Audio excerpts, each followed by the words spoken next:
Kia ora, g'day and welcome to the history of Aotearoa, New Zealand. Episode 72. My Birb, of the year 2021? With Ben Paris, the NZ Batman. This podcast is supported by our amazing patrons. If you want to support Hans, go to patreon.com/history Aotearoa. That's right, it is that time of year again. Aotearoa's most important election is on. If you don't know what I'm talking about, the Bird of the Year is a yearly election held by the Royal Forest and Bird Protection Society of New Zealand, an environmental charitable organisation that does a lot of work to protect our native species and spread awareness of them. It's mostly just a bit of fun, to get people talking about all the different threatened species we have here in New Zealand and how we can protect them. Except it has campaign managers, memes, alliances, shade, and everything else you'd expect from the most contentious political election in the country. This year, though, something very controversial has been added into the running. On the 11th of October 2021, New Zealand's biggest bat advocate, Ben Paris, went on to Breakfast, an early morning TV show, and announced that the endemic pekapeka-tou-roa long-tailed bat would be entering the running for Bird of the Year. As you might expect, this has caused quite a stir in the conservation world, with the announcement garnering international headlines. So, unlike previous years where I go and research a bird for our annual special episode, I decided to go straight to the horse's mouth and chat with the New Zealand Batman all about our endemic bats. So thank you, Ben, for coming on and chatting to me about bats. This is the first time I think I've had a conservation type person on the podcast. Normally it's just me talking out my ass for about an hour, which is quite funny. So thank you very much for actually coming on as an expert. No problem. So can you tell us a bit about kind of what your background is and how you got into bats? Right. So I'm a senior conservation advisor at Auckland Council during the day and sort of NZ Batman by night. I started my bat journey when I was down in Hamilton, Aotearoa. I was working with a project to return tui back into the city because tui had disappeared for many years. And we did some intensive pest control around the outskirts of the city, and suddenly tui started flocking in by the hundreds, which was pretty amazing. So we started looking at what else we could do, and there was a master's student doing research on the movements of pekapeka-tou-roa long-tailed bats down the Waikato River. So we thought, oh, this is pretty cool.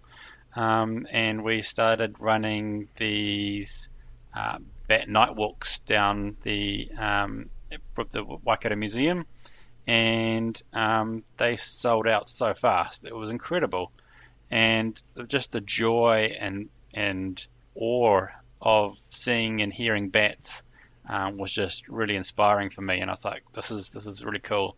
This is what I want to try and advocate for bats more, because heaps of New Zealanders don't even know we have bats. So yeah, that's sort of how I got started, and then I moved up to Auckland and found out that again, bats weren't really on the radar there, so I've been working with a whole lot of bat scientists trying to map out where bats are, and it's a bit of a needle in a haystack sort of type thing, but we've found bats all over Auckland, from down in Pukekohe all the way up to Lee, so it's pretty exciting that we can find these bats, and sometimes they're right in the urban areas, which we didn't even know about, which is pretty cool too. That's really cool, yeah, because it's it may, I guess, come as a surprise to many people, perhaps within New Zealand and international listeners, is that we have bats, considering I think a lot of people think we are the bird capital of the world kind of thing. That's right. 2 species of bats, potentially 3, but we're pretty sure is extinct. Yep. So it's kind of like a weird thing, because of course they are our only native mammals. Yes. So do we know how they became our only native mammals, whether we had any others or anything like that? There has been some recent finds of some fossil finds of a burrowing bat that may have lived in New Zealand a long, long time ago.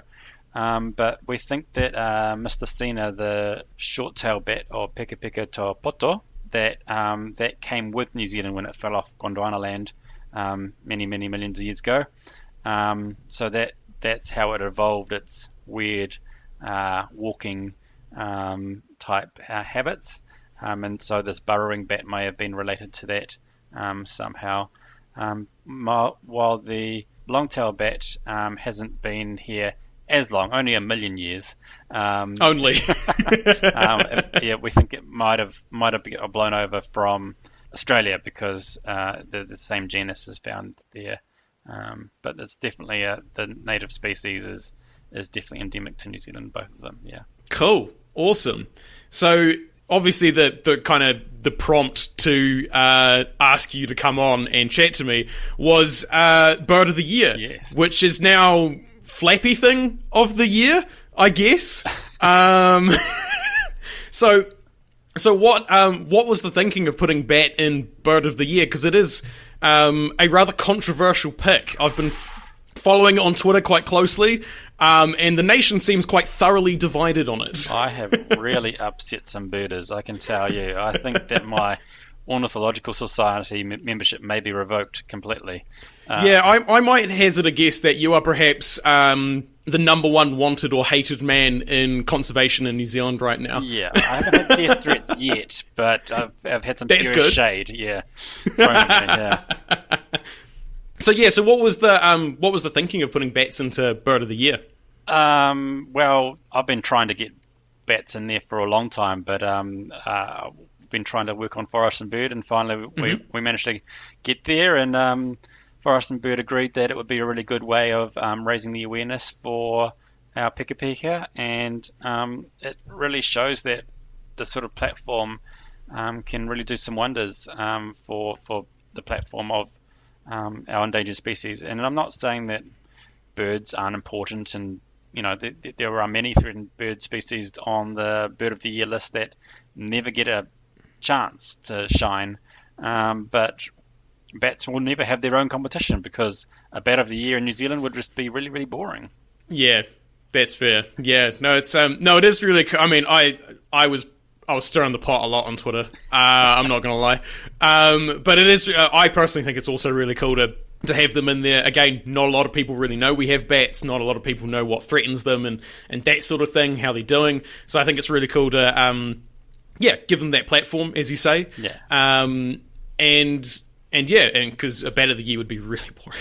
It could just be two. To kind of dig into that a little bit deeper, why specifically the long-tailed bat? Because the short-tailed bat, the lesser short-tailed bat, I believe it is called, is not in Bird of the Year. So why pick that one over the other one, and why not have them both? Oh, I'd love to have them both, but I wasn't really given that option. You can choose one bat. Compromises had to be made. And so long-tail bat was probably, I thought, would be more identifiable with people since it lives on the outskirts of Tamaki Makaurau and Aotearoa and Aotearoa, to try and make sure that that people could actually see these bats, because I don't think many people are ever going to see a short-tail bat, but people may see a long-tail bat, and that's pretty exciting just to get people amped up about, oh yeah, maybe I can look for bats. And I've already received so much feedback of people going, oh yeah, I've got the stream and I've got lots of insects and I'll do some pest control, and I'm like, great, you could have bats, and that's really exciting to try and encourage that. Awesome. So how do, I guess to kind of flow on from that, how do people find out that they have bats? Because as I understand it, having talked to a couple of community groups myself who have found bats, there are these neat little devices or whatever that you can use. That thing! Yeah. People can't see this because it's an audio-only format, but I can see it. It's a bat detector. It's it's a small handheld device. It's got like a bit of a radio tuner. You tune in the right frequency to 40 kilohertz, which is around for the long-tail bat, and you tune it in, and a whole lot of clicks and buzzes, sounds that the bats make get turned from the echolocation calls that we can't hear into something that we can hear through the bat detector, which is really cool, and it's a really engaging tool for people to use. We get our bat detectors from the UK, because there's so many bat species over there. But it's incredible to engagement tool to try and get people looking for bats in their backyard. And I think that we could have a whole citizen science army out there looking for bats, and that would be really helpful for research purposes as well. Cool. Awesome. That'd be really exciting to have a bat detector in your garden. So you know whether you've got any hanging around or anything like that. Yeah. So you mentioned echolocation, and this was something that I learned last night, is a lot of bats don't have echolocation. That was a surprise to me, because I just go, bats? Of course they've got echolocation. But apparently a lot don't. So is there any call that that our bats have that we can hear, or is it all inaudible to us, more or less? There are some social calls that the long-tailed bat and short-tailed bats can make, and their roost that is sort of lower down that spectrum, and we can hear that, but that's pretty rare. So that we definitely try and use the bat detectors when possible. But like you said, many people think that echolocation is all bats, but people who have gone over to Australia or the islands and seen the fruit bats, they use their big eyes to look for their food. So yeah, it's a slightly different habitat and bat, really. Yeah. This is Thomas in the post-production. Ben quite kindly sent me some bat calls that he had on file that were recorded through one of the bat recording devices he just mentioned. So although these aren't quote-unquote true bat calls, since we can't hear those, these have been turned into something that we can hear. So here are some foraging clicks and feeding buzzes from the New Zealand pekapeka.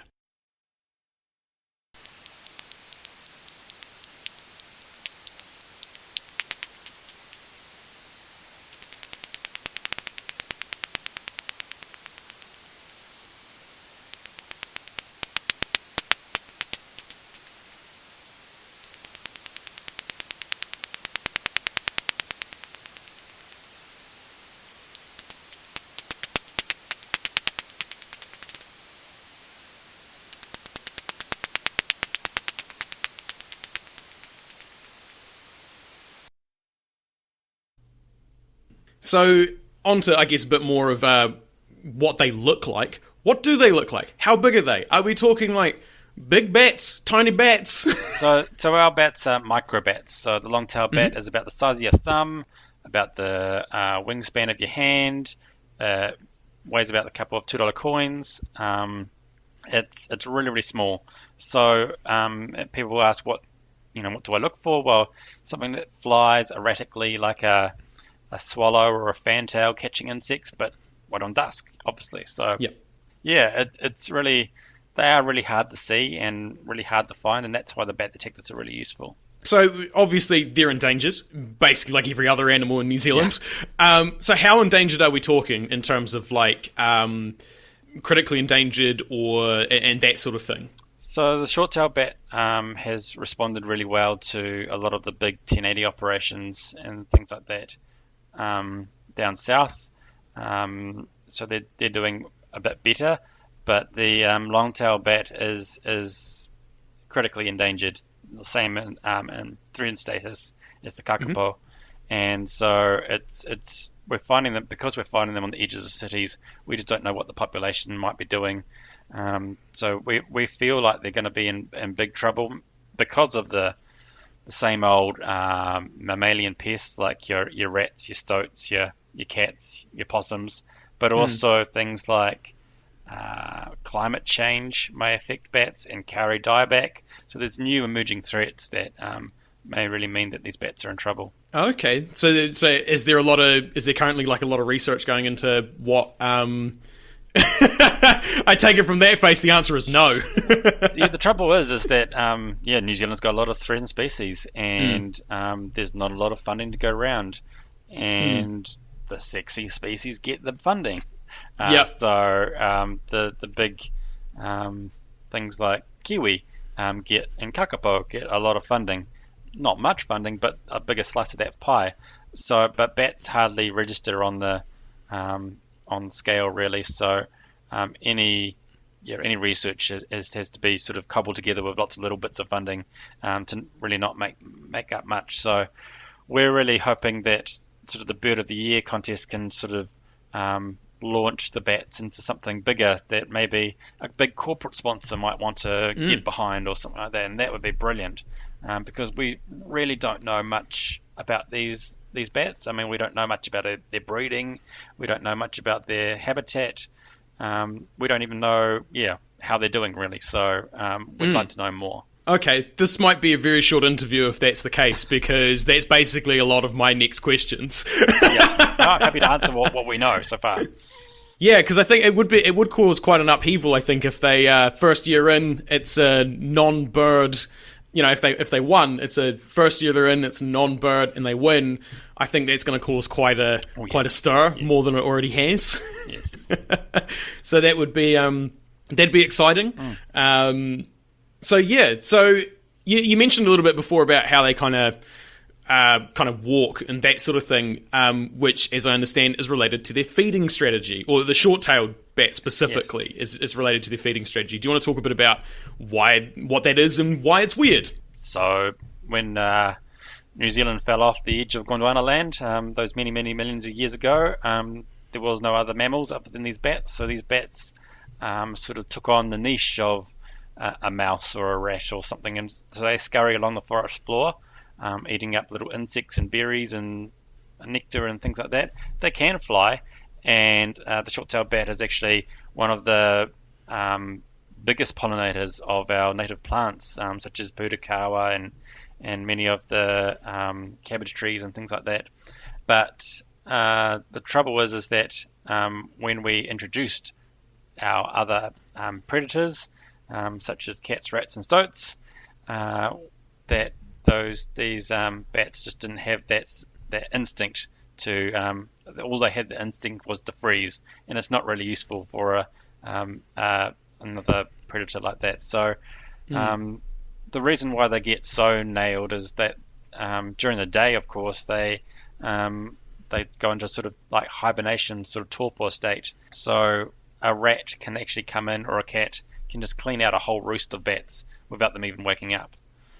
So it's really tragic that these sort of things happen. And you may have seen images of one particular cat down in the central North Island, which caught around 80 short-tailed bats before it was caught.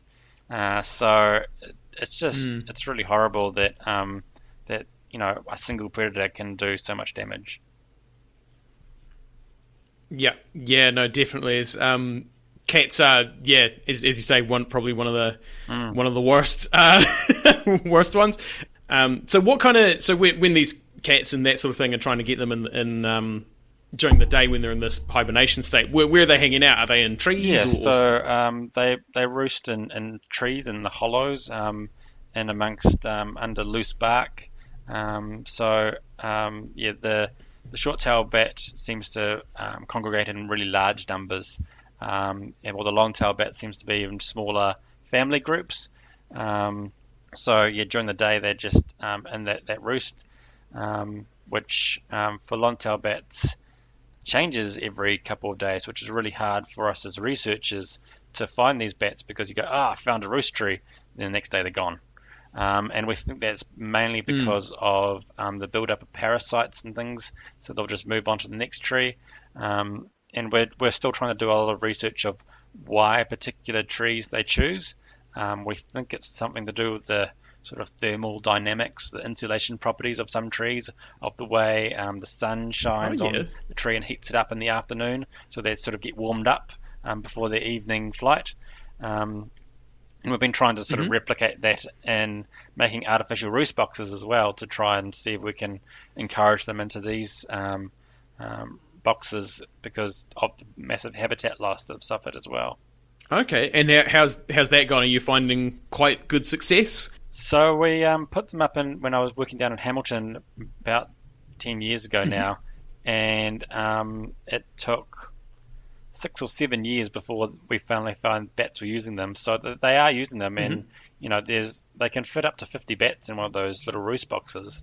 But that it takes a while. So it's not an instant fix.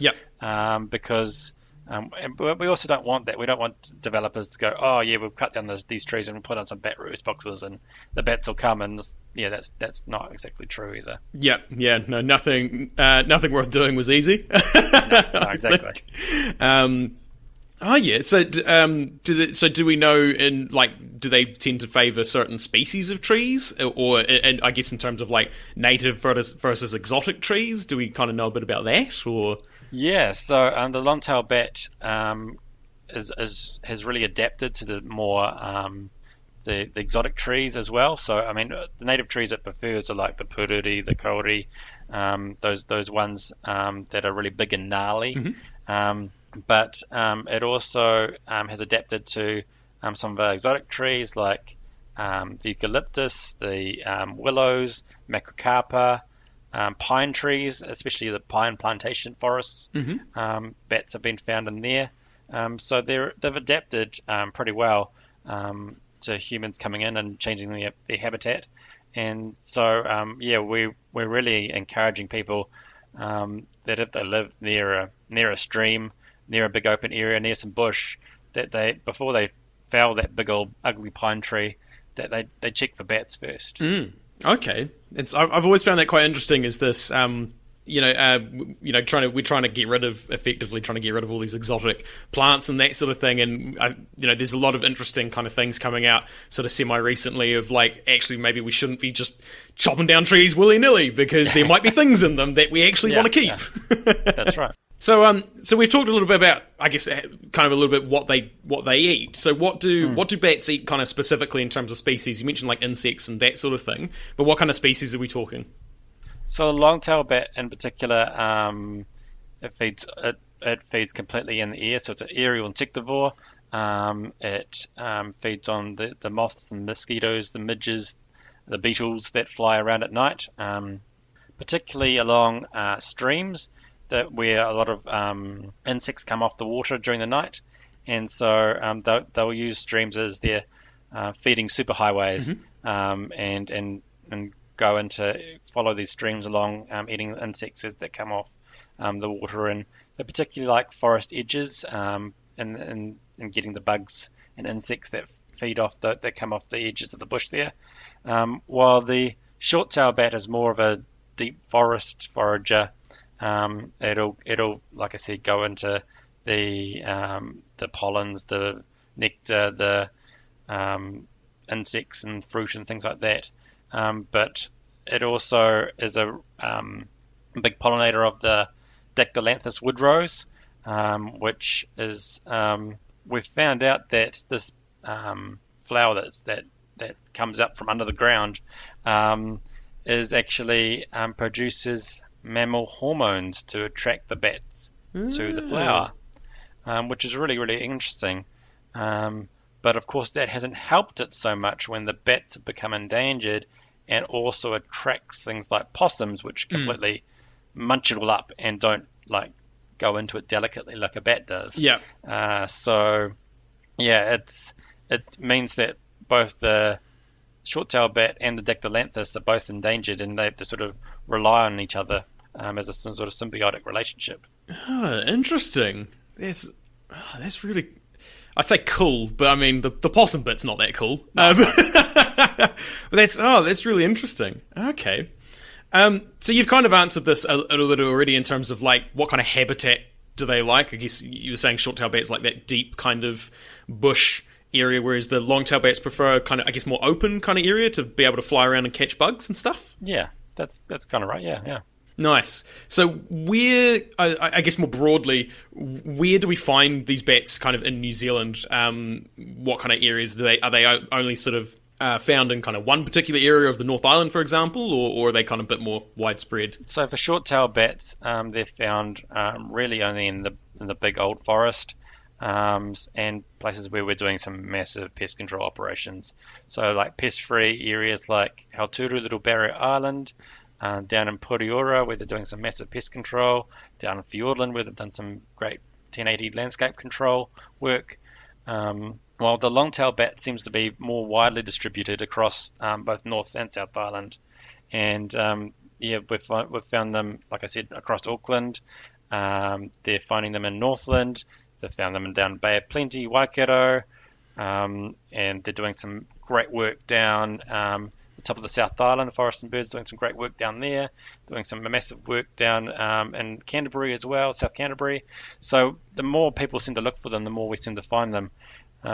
So it's really exciting that over the years I've seen people get really enthusiastic about bats, and we need more local bat representatives of that sort of citizen science type work to find more of these bats, because we can't survey everywhere, and bat detecting is a bit hit and miss. You can point the bat detector in one direction and the bat can fly in the other direction, and you wouldn't really know. So to have more people out there with bat detectors looking for bats would be great. Awesome. So does that mean that you say kind of the short-tail bat, its range is effectively more restricted than the long-tail? Does that mean that they're doing worse than the long-tail potentially, or just that we haven't found them? They seem to be doing a lot better in the areas where we do the pest control. They respond really well. That bats only breed and have one bat pup each year, so it's a pretty slow breeding. But if those pups and mums in particular, who are more vulnerable in their roost to predation, can survive, then they do really well. So the short-tail bat is doing really well in responding to pest control, but the long-tail bat, like I said, on those urban areas where cities are expanding as our population grows and the housing crisis continues, are going to become more and more endangered as their habitat is threatened. Okay. So does that, in that similar vein, does that mean that short-tail bats are kind of more vulnerable to predators than long-tails? Not necessarily. I mean, short-tail bats, sure, because of their ground-dwelling habitats, is going to be more vulnerable to a mammalian predator coming in. But the long-tail bats, with the extra threat of that habitat destruction and things like that could actually tip them right over the edge. I see. So you probably won't know the answer to this question given the lead up to this, but do we have a current estimate on what the population size is? No, we don't yet. We'd love to do a sort of nationwide or even regional bat blitz to try and find where the areas are, but again, it's that funding that we just don't have to find that out. It's just we don't know, and that's kind of scary too. That we know they're threatened, we know places where they live, but we just don't know how many there are, and that's kind of scary. Yeah, definitely. So you mentioned a little bit about their breeding, in terms of that they have only one pup and that sort of thing. But how do they attract mates? In terms of, I understand that short-tails, again, something I didn't know and I learned last night, is they do lek breeding, which I found really interesting. Yeah, that's one of the only bats that do that lek breeding. They Corey Toth's research has shown that these bats find a singing post area, a hollowed out area of a tree, which they pee in to get their musk in to attract, but they also sing. But they have actually used this the singing post as a timeshare with other male bats. So they share it. There's cooperative sharing there. So they have turns at singing and attracting their mate. So whoever has the best song, the female chooses. So that seems to be, a really interesting type of breeding that, and again, we don't know how they choose their singing posts, and so that's really interesting to us to find out more about that. So I feel like this is the question on my mind, and I'm sure it's everyone else's mind as well. Is if they're all sharing posts, does that mean they're all peeing in each other's lek breeding posts? Oh yeah. Yeah. Oh, what a charming thought. Yeah. So you kind of mentioned this before, but is this quite unusual among bats? Is it we don't see it a lot? Very, very unusual. We didn't really know much more about it until most recently. So it's really unusual. So it's shows how special our native bats are, and that it's really incredible what they do. Absolutely. Again, this is another question we've already answered, which is what's caused their decline and what current threats do they face, which is basically the same, by the sounds of it, as everything else, which is introduced mammalian predators and habitat loss. That's right.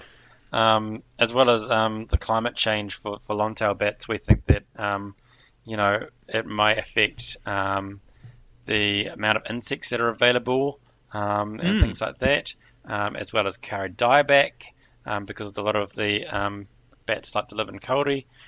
So if carry go out in the next 50 years, then what happens to our bat populations as well? So we have to sort of look at this whole thing as a whole ecosystem. Yeah, no, absolutely. So kind of, I guess, to that end, what efforts are currently being made to try and protect them and increase their population?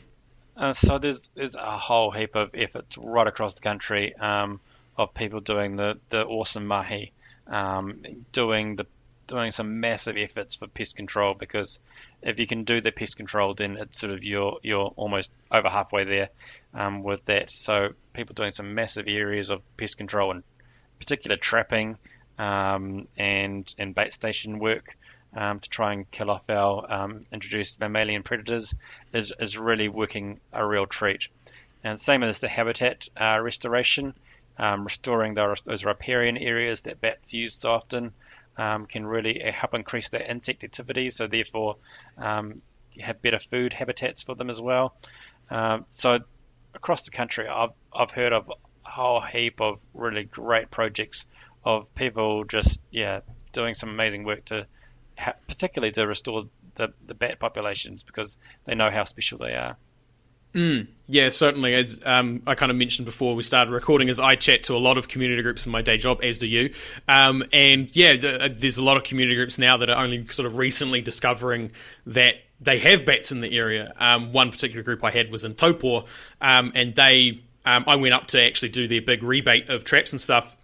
And they were like, yeah, we've only just recently found out that we had long-tail bats, so we're trying to expand our network and all that sort of stuff so that we can protect them as well, and that sort of thing. So there is a lot of really, really cool stuff going on in terms of just, just knowing that they're there. A lot of the time they just don't know that they're there, so they don't know what areas and they need to be protecting and that sort of stuff.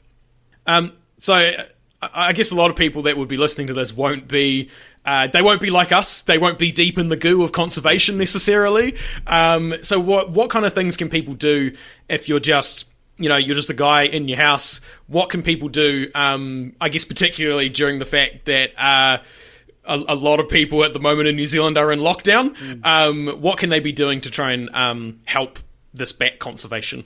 I just love people to start conversations about bats. I think that's why this Bird of the Year contest is a really good platform, is that people can start talking about the possibility of bats being in New Zealand is a really great thing to just raise that awareness about bats. So getting amongst that and having those conversations, but even just doing some backyard pest control can really help, and that's a really cool thing that people have really got into during lockdown is getting more traps and out in your backyard. Trapping a few rats might not seem like a big deal, but if everyone in New Zealand has a rat trap in their backyard, then we're getting some real gains there. Yep. Yeah, no, absolutely. And again, I can tell tell listeners from a personal experience. You get a trap in your backyard. Your neighbours get a trap in your backyard. Hey, you've got a network now. Yeah. Just by everyone having one trap in their backyard. So it's it is really helpful just to have those few things, especially when particularly with like hedgehogs and that sort of thing. We now know that they are hugely devastating, and just getting a couple of them that really, really helps. That's probably a few birds and lizards and bats and all sorts of other things that you've saved as well. Really easy ways to be able to just throw a trap in your back. Well, don't throw it, but put a trap in your backyard, and which really, really, really helps. So what do you think the future of bat conservation holds? Like I said, it would be really amazing if the platform of bats was raised through these sort of Bird of the Year type promotions. I'd really like to see some corporate sponsorship getting behind the research and more funding going towards conservation. Maybe there's a rich business owner out there who's going, oh, I have some spare cash lying around. But even if that's if that's not going to happen, I think people having conversations about bats, and that's really important for the future of our conservation efforts.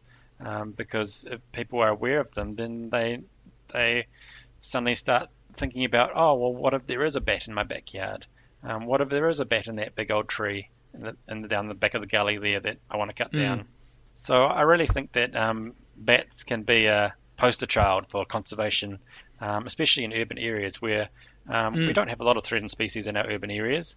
But having critically threatened species in very urban areas would be, and having them come back from the brink would be an amazing thing. And I really hope that in the next 20 to 50 years we can do that. Awesome. Yeah, no, everyone loves a good conservation story of coming back from the brink. Yeah. We've got quite a few of those. So so we know we can do it. It's just, as you say, a matter of people being aware and hopefully getting some money involved, really, I guess. Yeah. So something I ask all my guests, regardless of whether they're a history guest or a conservation guest, is what's your favourite part of your kind of job or your involvement with bat conservation, or perhaps just a memorable story? My most favourite thing is taking people out for bat walks. Auckland Council and our community partners work. We take a whole lot of people out on bat walks, and like I said, they sometimes sell out faster than our Elton John concert. So they're really, really special to me, and seeing a little kid going, oh my God, it's like a butterfly. And it's like, yeah, it's awesome, and that's seeing people just be blown away by this little tiny creature that flies just above the tree line, and seeing and hearing this bat is just so special to them. It's like that just really warms my heart and goes, yeah, this is why I do it. I'd really like to see people get amongst the conservation and really be inspired by something like as simple as a bat walk, and then go home and think, man, maybe I'll go set a trap now. Oh, awesome. So that's pretty much all the questions I have for you. Is there anything else you'd like to promote or spread awareness of, apart from bats? No, a lot of people are really interested in what I do, so I've created a lot of social media presence across various platforms. So if people are interested to see what I do, and not just with bats but across the conservation realm, then follow me on the Facebook, Instagram, Twitter, TikTok even. So TikTok? Oh, got to get where the kids are, I don't do any dancing. That's true. You got to get them while they're young. Yeah. So if people do want to look for you on social media, how do they find you? Just NZ Batman. Easy. Nice and easy. Does what it says on the tin. That's right. So so that's everything that I've got for you. So thank you very much for coming on and chatting bats with me. It's been enlightening for me to learn all this new stuff about bats, because bats aren't really the space that I'm in as much. Thank you very much for taking the time to come on and have a chat. Thank you very much. Once again, I'd like to thank Ben for coming on to Hans for a bat chat. It's always awesome to have experts come on and share their knowledge and passion with us. I hope you guys enjoyed it and learnt as much as I did. If you're listening to this at time of release, voting for Bird of the Year is now open and will be until the end of October. If you would like to cast your vote for the pekapeka or any of the other candidates, you can go to birdoftheyear.org.nz to vote. Anyone can vote, no matter where you are in the world, so make your voice heard. Just like last year, STV is the voting system, meaning you can pick 5 candidates in order that you would like to support. Maybe think about giving a couple of your votes to our lesser known species, whether that be bat or bird. If you want to send me feedback, ask a question, suggest a topic, or just have a chinwag, you can find my email and social media on historyaotearoa.com. Aotearoa spelt Aotearoa. You can also find helpful resources there, like transcripts, sources, and translations for some of the te reo Māori we have used. You can help support Hans through Patreon, buying merch, or giving us a review. It means a lot and helps spread the story of Aotearoa New Zealand. As always, haere tū atu, hoki tū mai. See you next time.